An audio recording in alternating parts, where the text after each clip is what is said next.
I'm Kerry Fink with Helping Seniors of Brevard. Welcome to Helping Seniors Update for today, Friday. It's June 18th. Wow, halfway through 2021 already. And so excited to welcome back to Helping Seniors Update, longtime friend of the Helping Seniors organization, Vicki Moore with CarePlus Health Plans. And today we get to do the art of healthy living. How are you today, Vicki?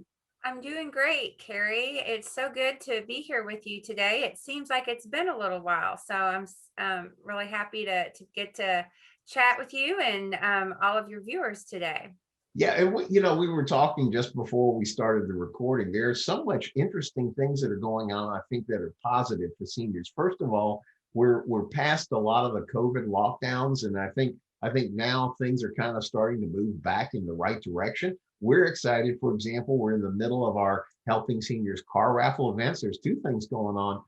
Vicki, as you know, we have already, from the outset, we set out our grand car raffle grand drawing. Somebody's going to win that 2021 Chevrolet Camaro, their choice, or a 2021 Dodge Challenger, 2021 Kia Sportage, or 2021 Mazda Miata convertible. And that's taking place Saturday, October 9th at the American Muscle Car Museum. But then the other thing is, if you remember last year, because of COVID, we couldn't have the Helping Seniors car raffle drawing live and in person. We had to do it so everybody could watch, Facebook Live or YouTube Live. And Troy Darling of Indy Atlantic was our winner. He picked out that beautiful Chevrolet Camaro, convertible no less, that he's tooling around the city in. But we didn't get to invite people into the museum because of that. So we have our make good date for that. And that is going to be a Sunday afternoon at the museum. That is going to be September 12th. From 1 p.m. to 4 p.m. Mark Pylock, the generous owner of the museum, is going to open up so that we are able to accommodate everybody who was part of the 2020 raffle who did not get to enjoy the museum. So we actually got two great dates. Looking forward to see the car museum coming up this as we get to the grand drawing on September 9th. So that's going to be a lot of fun, Vicki. The other thing that's really great is that we are, in fact, going to get to go cruising October 17th, right here from Port Canaveral on board the MSC Divina. So the Helping Seniors Travel Club cruise, which is actually a fundraiser, as well as something that we've been talking a lot about, which is getting seniors connected. Part of the fun of travel, Vicki, as you know, is you meet all these interesting people when you're traveling, but then you end up at the end of the day, it used to be you'd ship postcards back and forth. Today, I guess everybody stays connected on social media. But what if you could roll off the cruise and say, man, it was so good to see you on the cruise. Next Wednesday, let's go out to eat for lunch because you're both in the same city. So by having everybody in Brevard County get together, we're going to have a lot of fun with that on the Helping Seniors Travel Club.com is where you can get information about it. Tremendous value. And it's a fundraiser for helping seniors. So with that kind of as background, that's some of the things going on with the Helping Seniors organization. But what we do when we do the art of healthy living, Vicki Moore is always kind enough to come with some great information that assists us. We call it making your aging plan, of how you're going to live your best and healthiest life possible. And today, Vicki, you've got a really cool subject. It's something we hear a lot about and probably don't pay enough attention to. Yes, definitely. So today we are talking about healthy eating to control our cholesterol, which Yeah. I know a lot of us out here have issues with that. So hopefully this presentation will give some good pointers on how to control that cholesterol and get us, if we're not already there, get us back on that healthy track. So important, so important. I was just reading a statistic. We talked about this on the Helping Seniors radio show the other week, Vicki, is somebody from Total Long-Term Care Consultants, who is also part of the Helping Seniors Network, shared with me a statistic about the 85 plus population and how fast that's growing. And it's a function of the fact that we just live longer. I remember literally 20 years ago when we were in New York City, we used to share a statistic with the New York City advertising agencies that in 1900, if you turned 50, statistically, you were dead. Do you understand what I'm saying? It was just where That's life expectancies amazing. where life expectancies were. Now, today, 85 plus is the fastest growing population by percentage. And you must talk to people like this all the time. But how often are you dealing with people in their 90s or even upper 90s now? Well, it's interesting you should ask that question. I mean, definitely very, very often. And yesterday I took a tour of one of our great assisted living facilities. They do the independent living, the assisted Mhm. living, and the memory care. And it was a fabulous facility. But I was asking, what is the average age of the people here? And I think the numbers were like 72 to like 85 just in that assisted living facility, but their oldest member there was 102, and that's becoming more and more common, they're saying. So Yes. yeah, it's just amazing. And it was a facility where there's so much going on. I mean, they're playing poker and they're doing really great things. And so yeah, I mean, not only are we living longer, but we're active and living great lives, just like you mentioned, just like the cruise. I mean, Yeah. these seniors going out and enjoying life. So it's wonderful. And it's the way it should be. And so that's why I'm excited to for us to jump right into our topic today, because everything that we do that gives us an edge on our health, I think is going to help us enjoy our years as we move through this. So with that, Vicki, let's just jump right into it. Okay. Well, just as a reminder to everybody, my name is Vicki Moore. I am with CarePlus Health Plans, and I am a sales representative with CarePlus. So helping to educate people on Medicare. But I am not a doctor. So I am just passing along information. So of course, as anything that you hear today that looks, if you have questions about anything medically, definitely always consult your doctor. Um, and so we're going to talk about we're just going to talk about how to control our cholesterol. So here we go. So your cholesterol levels may be affected by many things, including the food that you eat. So we're going to learn about the basics of cholesterol, the relationship between diet and cholesterol, and foods that may be harmful for your cholesterol levels. And we're going to talk about heart healthy foods. All right, so there's different types of cholesterol. I think when we hear that word, we always think bad, but there are, we actually do need a little bit of cholesterol in our body. So there's good cholesterols and there's bad cholesterols. But cholesterol, just to kind of visualize it, is a soft, waxy, fat-like substance that's found in your body's bloodstream and your cells. If you were to hold it in your hands, that's what it would look like. It would look similar to like a fine candle wax. It's made by the body in the liver and the other cells, and it's found in some of the foods that we eat. And these are mostly animal products. So cholesterol is important because your body actually needs some cholesterol to function well. So it's not always a bad thing. So it has three main jobs in the body. It helps to make the outer walls of cells. So that's one component. It makes up the bile acids that helps you digest your foods, and it helps your body produce vitamin D and hormones like estrogen and testosterone. But your body doesn't need much to do these jobs, just needs a little bit of this cholesterol. So when there is too much cholesterol hanging out in the blood, that's when all these problems can occur. So in order for cholesterol to be transported easily throughout the bloodstream, it's packaged into these small protein covered bundles. And we're going to get a little technical here, but these are called lipoproteins. So the inside of these bundles is made up of the fat lipids, and the outer coating is made up of protein. And this information comes from the National Heart Association. All right, so what affects our cholesterol levels?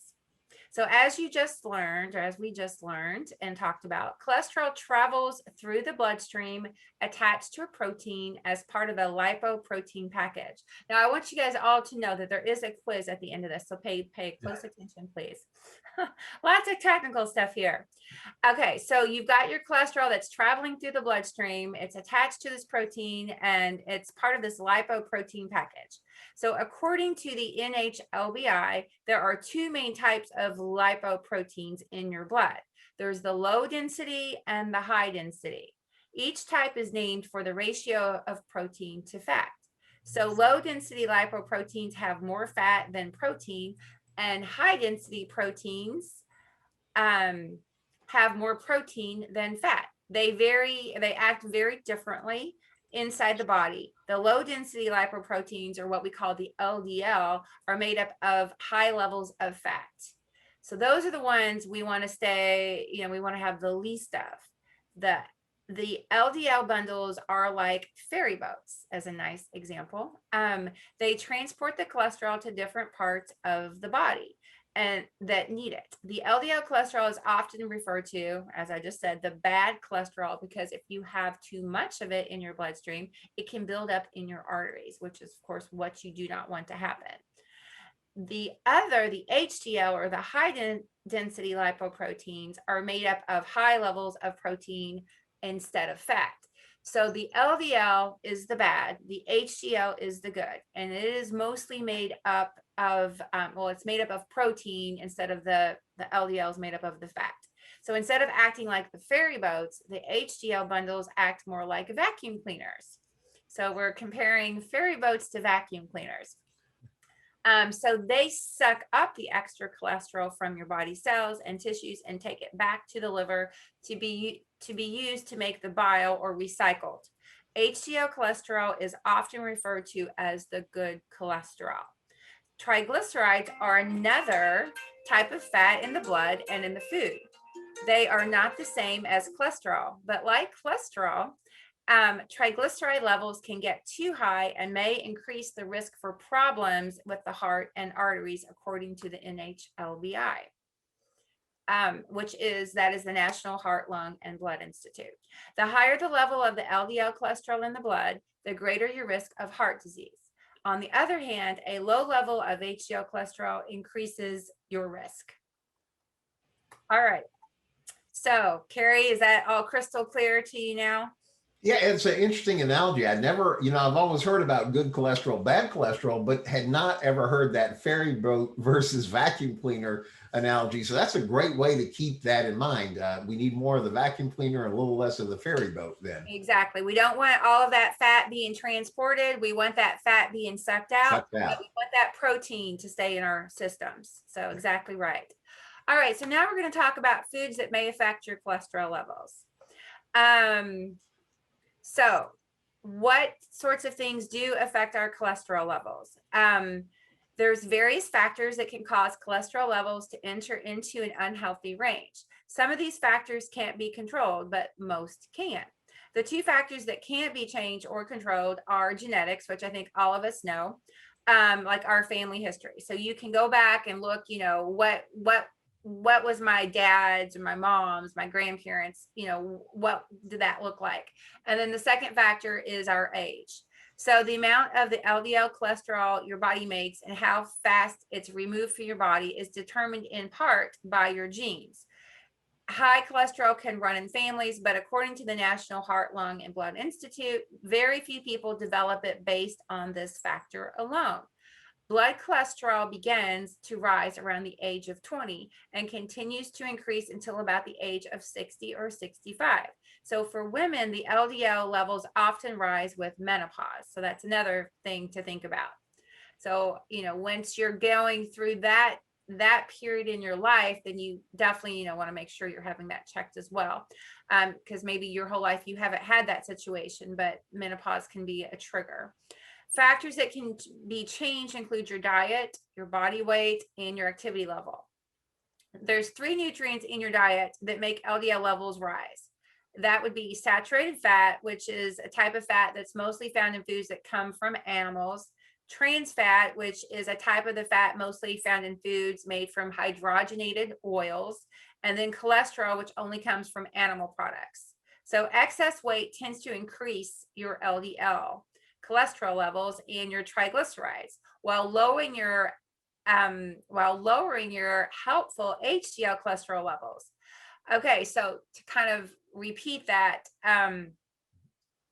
so the excess weight is going to increase your LDL. So if you gain weight, that's going to go up, which of course that's the bad. We don't want that to happen, but it also lowers the helpful HDL.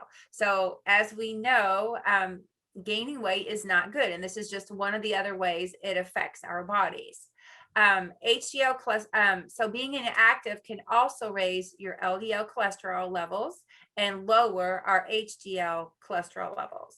So weight gain, inactivity, that's all bad for the LDL. It increases the LDL and it lowers the HDL, which of course we want to reverse that. So there are many foods that may affect cholesterol. And today we're going to talk about, we're going to cover these fats, both good and bad. We're going to talk about the sugars and the fiber, as well as sterols and stanols. Okay, so where are these fats found? In the past, fats have gotten a bad reputation, but the truth is that fats aren't always bad. While too much fat, like anything, can be a bad thing, certain types of fats are actually a key part of a healthy diet. There are three main types of fats. You've got your unsaturated fats, your saturated fats, and your trans fats. Unsaturated fats are sometimes referred to as the good fats. And honestly, I'm just going to say, Carrie, if you're not a doctor or not a nutritionist, all of these terms, it gets a little technical. So I don't expect anybody to remember everything, but some of the key things, just definitely try to hold on to here. So unsaturated fats are sometimes referred to as the good fats. According to the American Heart Association, which an article called Fats 101, when eaten in place of saturated fats and trans fats, which we'll discuss in a second, they may improve your cholesterol levels. So eating unsaturated fats can improve your cholesterol levels. The saturated fats are sometimes called the bad fats. The American Heart Association recommends limiting your intake of these because they may increase your bad cholesterol levels and raise your risk of heart disease. So that's another thing we haven't talked about as much, but your cholesterol levels rise, that's going to increase your risk for heart disease. The National Heart, Lung, and Blood Institute recommends decreasing your intake of saturated fats to less than 7% of your daily calories. Trans fats are widely known to be bad for your heart. So unsaturated is good, saturated is bad, trans fats are bad. They're widely known to be bad for your heart. These are mostly man-made fats, but occur naturally in small amounts in some foods. The American Heart Association recommends avoiding trans fats because they may raise your bad cholesterol levels and increase your risk of heart disease. So let's look a little more closely at each type of these fats and the foods that they're found in. All right, so dietary cholesterol. So the unsaturated fats are found in foods like certain oils, like your canola oils and your olive oils. Unsaturated fats are found in nuts and seeds and olives and avocados and fatty fish. And if anybody remembers from some of my past presentations, we talked about the Mediterranean, the Mediterranean diet has been brought up a lot. And you'll see, and that's, people that use the Mediterranean diet or follow that diet typically tend to be heart healthier and just healthier overall. And this is exactly, these are all foods that are part of the Mediterranean diet. So the Mediterranean diet is definitely a good way to have, intake the unsaturated fats that we're talking about. On the other hand, you've got your saturated fats. They're found in full fat dairy products, red meat, baked goods, and tropical oils such as coconut oil. And so that is why, as much as I am a huge dairy fan, and when I say that, cheese, I love to eat cheese, pieces of cheese on pasta, whatever, most everybody likes cheese and dairy. And then red meat. And we hear that all the time, try to stay away from red meat because, these are all things that, and then of course, baked goods, all of our sweets and desserts that we love so much. So unfortunately, things that we love so much, these are things that have all these bad saturated fats in them. So, definitely want to try to moderate your intake. Now, I think it's okay to have a little bit of that in your diet. You can't totally deprive yourself, but you want to, definitely have a better amount of unsaturated versus saturated in your diet. And then of course, the worst of these is the trans fats. And these are what we have in our processed baked goods. Things like your donuts, your cookies, your snack cakes, your margarines, and your fast foods. So these are, again, and this is what I say every time we do these presentations, is a lot of this is common sense. We all know it's not going to be super healthy for us to go through the drive-through, or, you know, any of those drive-throughs for that matter, on a regular basis. So there's really just good ways, and, you know, this is just a great reminder of those things we need to do to keep things healthy within our, you know, within our bodies. All right, so let's talk about soluble fiber and dietary cholesterol. The National Heart, Lung, and Blood Institute recommends limiting dietary cholesterol to less than 200 milligrams per day. This is because it may raise the cholesterol levels in your blood. Dietary cholesterol is found in many of the same foods as saturated fats. And we've already kind of talked about meats, and we're even going to go as far as to talk about the like your organ meats, like livers and things like that. It's contained there as well. There's egg yolks. You know, that's why a lot of people will go with just the egg whites and not the egg yolks. And then full fat dairy products like your milk, your butter, and your cream and your cheese. That's all going to have, you know, those high levels of cholesterol. The National Heart, Lung, and Blood Institute recommends getting at least 5 to 10 grams of soluble fiber per day, with 10 to 25 grams per day being even better. So there's two types of fiber. You've got your insoluble fiber and you've got your soluble fiber. The insoluble fiber helps keep your digestive system moving, but soluble fiber can help lower your LDL cholesterol, according to the NHLBI. So during digestion, it dissolves into a gel-like substance that helps block cholesterol and fats from being absorbed. So in fact, increasing your soluble fiber intake by 5 to 10 grams per day may result in a 5% drop in your cholesterol levels. So the fiber is very important, that intake. According to the National Library of Medicine, examples of soluble fiber include oat bran and oatmeal barley, nuts and seeds, beans, lentils, and peas, fruits like apples, citrus, bananas, and berries, and many types of vegetables. Another thing to remember, though, so if you're someone who hasn't gotten enough fiber in your diet, you want to make sure that if you're adding the fiber to your diet, you want to do it slowly to prevent digestive problems. Because a sudden increase in fiber can cause some abdominal cramps and bloating and things like that, which, you know, none of us want that to happen. So try to do that as you know, as a slow and steady increase versus just all at once.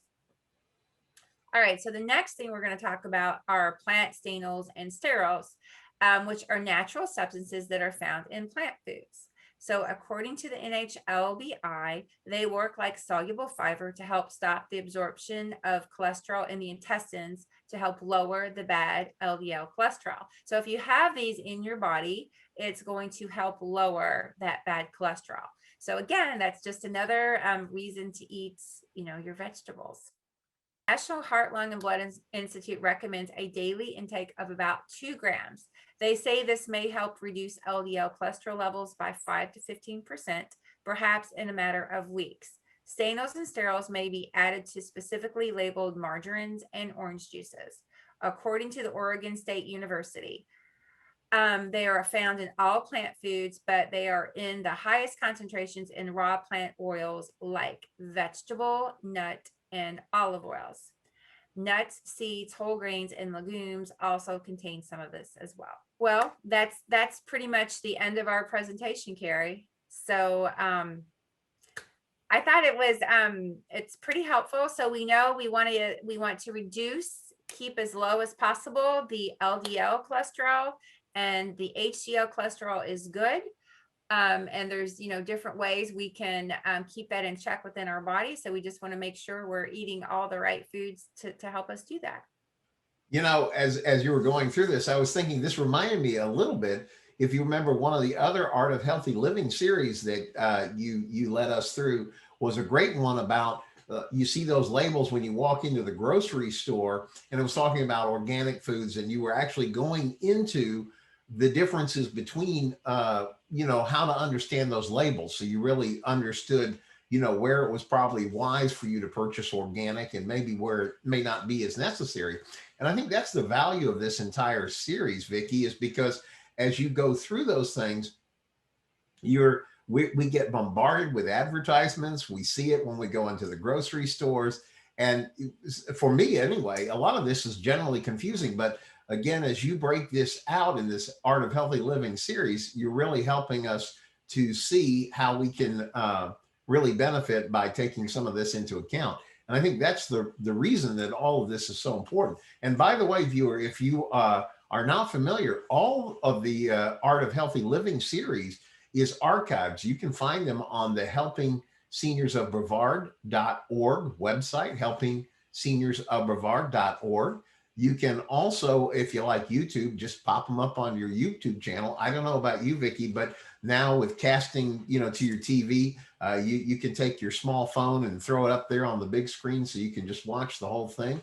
Or for those people who really like to do all their stuff on Facebook, we put all these there. So you can find the Art of Healthy Living series very easily there. And I think that's why getting this information out is so important, Vicky. No, I totally agree, Carrie. And also, I want to remind everybody, all the viewers there, that there are worksheets that go along with these as well, and they can request those. And you've got them there on file. And I'll get this one to you so you have it in case anybody does call in and they want to get a copy of it, because it's got a review of this information as well. So and it's such great teaching. And before we wind up today, I want people to know who you are, Vicky, because you're a person who takes a lot of time out of your day to help us put together these Art of Healthy Living series. And there's some great topics along the way. I mean, we've covered things that have specifically to do with health, but you've also covered things to do like Social Security, I remember, was a great topic. And also one that's very close to what you do day in and day out as your day job. You help people navigate all the complexities of Medicare and understanding how to get the best situation that works for you, given your own particular situation, because you work with the CarePlus health plans. And just for a minute, talk a little bit about how you help people with that. okay, yep, you're exactly right. That is my day job. And so my job is to educate people on all of their Medicare options, because when people are aging into Medicare, which is age 65, it's a scary time often, because a lot of people, you hear about Medicare, but you really don't understand what it is, what you're getting, what your options are. And there's a lot of different options, and everybody's got their own unique needs as to what what is going to be the most beneficial situation to them. Just as an example, you've got the options. Do you stay with, original Medicare only? Do you add a Medicare supplement to your original Medicare? Do you, instead of a Medicare supplement, go with the Medicare Advantage plan? And all of those things I'm saying, to the layperson, you may not even understand what all those different things are, but that's what I can help and hopefully explain it in an easy, simple way, so you have a good understanding of which of those options is going to work the best for you. And that's what I do every day, and love helping people kind of navigate that whole system of Medicare. Another thing I can help people with is a lot of people do qualify.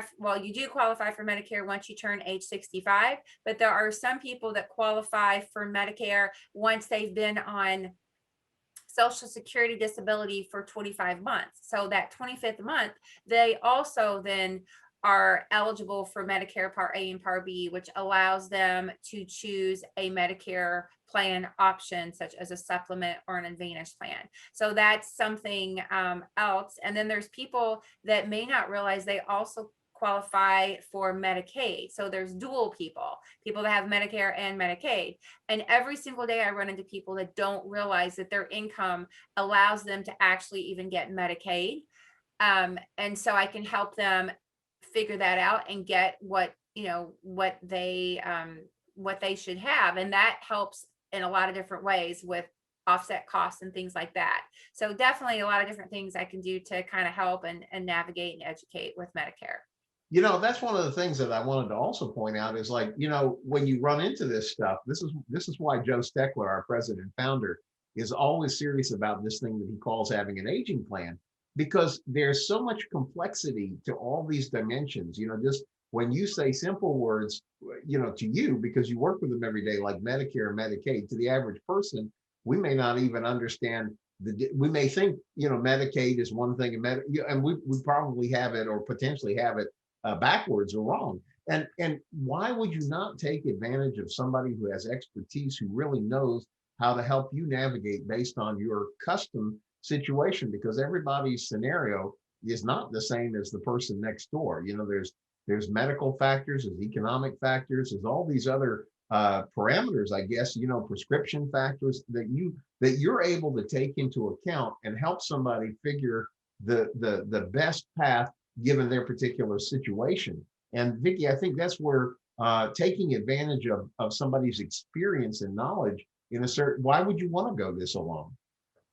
Right. Nope. I agree with you, Carrie. I agree. And another thing I do want to just mention along those lines is veterans. So oftentimes, veterans have different means of what they, some some of them get TRICARE for life, which, there's different options with that actually, in fact. And some of them don't have TRICARE for life, but they have other veteran benefits. They have they have the use of the VA where oftentimes they can get medications, but a lot of veterans don't realize that it can be helpful to them to also have a Medicare Advantage plan because it gives them some additional resources, some extra benefits, and it does not hinder any of the benefits that they're getting through the VA. So that's just something I like to educate people on, that they do have even additional options. So that was just, And I think really at the end of the day, what does it hurt to give a call to Vicky and just say, well, here's where I'm at. Here's what my situation is. Is there anything that you could offer that would be helpful to my situation? And I know you're very generous with your time in terms of wanting to sit down and help people. How do people get in touch with you? What's the best way to do that? well, the best way to reach me is through my cell phone, and that number is 502 777 6277. And I'll say it one more time. It's 502 777 6277. And if you don't catch that, definitely you can call um, Helping Seniors of Brevard, and they can definitely get us connected as well. And I'll just throw out my email too, Carrie. So that is V as in Vicky, and my last name is Moore, Moore. So vmore5 at careplus-hp.com. That's great. And Vicky, thank you so much for taking time.